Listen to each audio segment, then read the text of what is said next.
खुलुमबाय बे समाव नोंथांमोननि सेराव लाबोदों मोनसे खौरां अदालगुरि एबसुनि बानजायनायाव जिल्लानि जौमा फरायसालिनि इउनिट एबसु आरो जौमा फरायसा आफादनि जुथुमनाय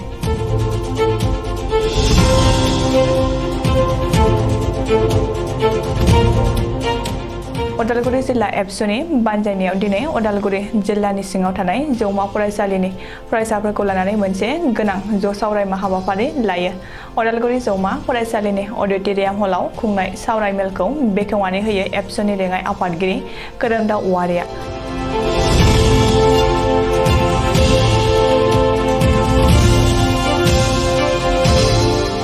अदालगुरि जिल्ला एबसुनि गाहाय नेहाथारि निजोम बर'आ दैदेननाय आरो जिल्लानि आफादगिरि लहित चन्द्र बर'आ सामलायनाय मेलाव गाहाय आलासि महरै बाहागो लायो एबसुनि आफादगिरि दिपेन बर'आ।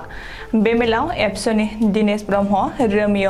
ब्रह्म, आनन्द दैमारिजों लोगोसे मेरु आरो जिल्लानि गोबां फरायसा दैदेनगिरिफोर आरो बेरगाव, खैराबारि, खलायगाव, टंला बायदि जौमा फरायसालिनि फरायसाफ्रा ज'ज'यै बाहागो लायो आरो जौमा फरायसालियाव नुजाथिनाय बायदि जेंना जेंगोना सोलोंथाइ बिथिङाव मोननाय जेंना थासारिनि सायाव जौमा फरायसालिनि दैदेनगिरि फरायसाफ्रा एबसुनि सिङाव जेंनाफोरखौ गुवारै बुंफोरनानै होयो आरो बे जेंना जेंगानि सायाव लानो गोनां मावथांखिनि सायाव गुवारै बेन बिबुंथि लाखिनानै फैबाय थानाय समफोराव बे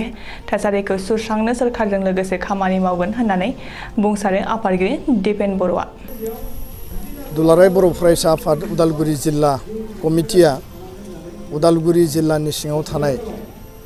गासै जोंनि कलेज इउनियन बडि जि जेनेरेल इउनियन बडि दङ आरो लोगोसेनो कलेज इउनिट कमिटि एबसु दङ बा जेराव कलेज इउनिट कमिटि एबसु गैया बेयाव बड' स्टुडेन्ट लिटारेरि ससाइटि दङ बे गासैखौबो बेनि जेसेबां जोंहा आफादगिरि गाहाय नेहाथारि बा जिएस दङ आरो जिखिनि टिम बर' स्टुडेन्टफोरनि बेखौ ज' लिंनानै उदालगुरि कलेजनि नैबे अडिटोरियामाव special interaction session with college student union and unit committee ABSU बे बिमुंजों गासै फरायसा फरायसुलिनि जेंना जेंसिनि सायाव स्पेशली मोनसे डिस्काशन लादों आरो दुलाराय बर' फरायसा आफादखौ बेयाव बाहागो लानो थाखाय बिथांमोना हांख्रायदों। जोंनि हाबाफारिया बे कन्टिनिउ सोलिगासिनो दङ। दा गुबैयै बर' माहारिबाद बड' नेशनेलिज्म बड'फाया जोंनो जि आदर्श बा जि प्रिन्सिपलनि मोनसे लामा होलांदों आरो जिखिनि मोन्थोर जे बर' माहारिया मास्टारेस जानांगौ गेरेमसा हारि बर'खौ दानांगौ बिनि सायाव जोङो डिसकास खालामदों आरो एबसुनि जि माने दुलाराय बर' फरायसा आफादाव जोङो लिडारशिप माने क्रिएट खालामनांगौ यां जेनेरेशनखौ कानेक्ट खालामनांगौ आरो कलेज इउनियन बडिनिफ्राय थांनानै जोंनि कलेज आरो इउनिभार्सिटियाव फरायनाय स्टुडेन्टफोरा जिल्ला आफादाव मिरु आफादाव बर' माहारिनि लिडारशिप होनायनि थाखाय खामानि मावहैनांगौ। दा बेनि थाखायबो जों बेयाव सावरायदों आरो दुलाराय बर' फरायसा आफादाव साफ्रोमबो जोंनि संबिधानाव थानाय बायदिब्ला बालाब 4, 10, 11, 12 बे क्ल'ज बायदियै गासैबो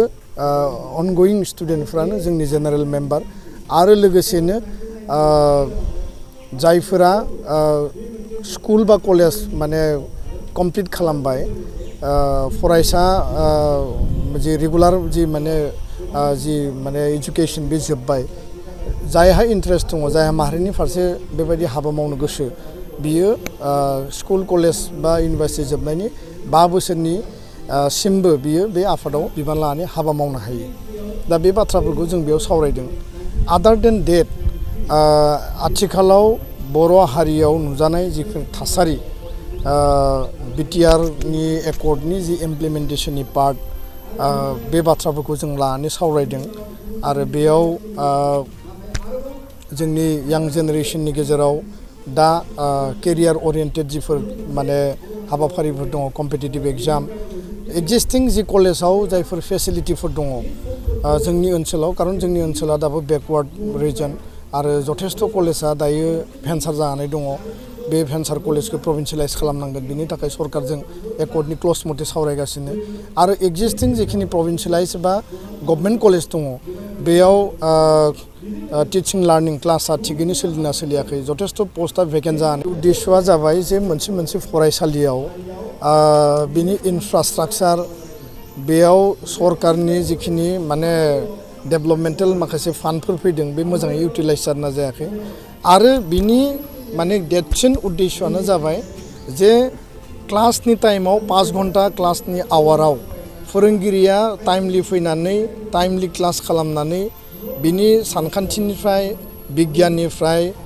समाज बिगियाननिफ्राय इंराजिनिफ्राय जिखिनि साबजेक्टफोर दङ बे क्लास 1 to माने 12 दा बेयाव बे फरायसुलिया रोंदोंना रोङाखै जे एलपि स्कुलाव जायफोरा जि क्लासाव जिखौ रोंनांगौ सोलोंनांगौ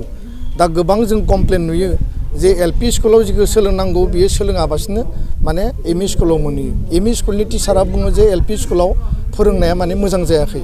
दा एलपि स्कुला मोजाङै फोरोंना हराखै बेखायनो जोङो बेयाव बियो रोंफैयाखै माखासे हाई स्कुल टिचारा कमप्लेन होयो जे एमइ स्कुलानो मोजां फोरोंना हराखै बेनिखायनो हाई स्कुलाव माने बियो मेट्रिकआव फेल जाबाय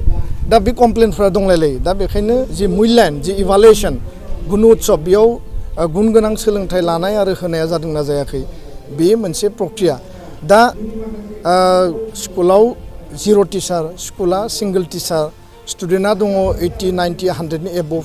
दा बेबायदि फरायसालियाव मा गुन उत्सबनि इभालुएसन जागोन जेराव टिचारानो गैया जेराव सिंगल टिचार नाम्बार अफ स्टुडेन्टआ बारा फारसेथिं नोङो टिचार गैयिनि थाखाय स्टुडेन्टनि संख्या खमायलांबाय टिचार गैयिनि थाखाय दिनै गार्जेनफ्रा मोनसे निराशाबादाव भुगिनानै दङ आंनि गथ'नि फिउचारा मा जागोन दा बेखायनो आसामाव थांनाय बारावबो गुन उत्सब पार्टिदों बे बोसोराव गुन उत्सब पार्टिदों गुन उत्सब पार्टिनायाव जोंहा बुंनो गोनां गैया टेट एपइन्टमेन्ट होगासिनो दङ आरो टेट एपइन्टमेन्टआव मा खालामदों बर' मिडियाम स्कुलाव नन बर' मिडियाम बेकग्राउन्डनि बा एसामिस मिडियाम बेकग्राउन्डनि हरदों डेट मिन्स बियो बर' मिडियाम स्कुलखौ नायगार बुथारनायनि मोनसे कनस्पिरेसि आरो बर' मिडियाम स्कुलाव जे नांगौ रोखोमनि जे टिचार एपइन्टमेन्ट होआ बेबो सरकारनि मोनसे पलिसि दा बेखायनो दुलाराय बर' फरायसा आफादा बे गासै बिथिंखौ लानानै जों हाबा मावबाय थादों आरो सरकारखौ नारसिननांगौ सरकारजों तर्क खालामनांगौ प्रयजनाव आन्दलन खालामनांगौ जों एट एनि कस्ट जोङो मावनो थाखाय थियारि आरो बे गुन उत्सबा अब्लासो इन रियेल सेन्स साक्सेस जागोन जेब्ला जोंनि स्कुलाव साफिसियेन्ट टिचारनि एपइन्टमेन्टआ थांगोन आरो टिचार एपइन्टमेन्टनि गेजेरजों क्लास रुमाव क्लासनि माने बेबस्थाया मोजाङै जायोब्ला जोङो क्लासाव बिनि क्वालिटिनि जि मोनसे माने रिजाल्ट बेखौ जों मोननो हागोन गोजोन्थों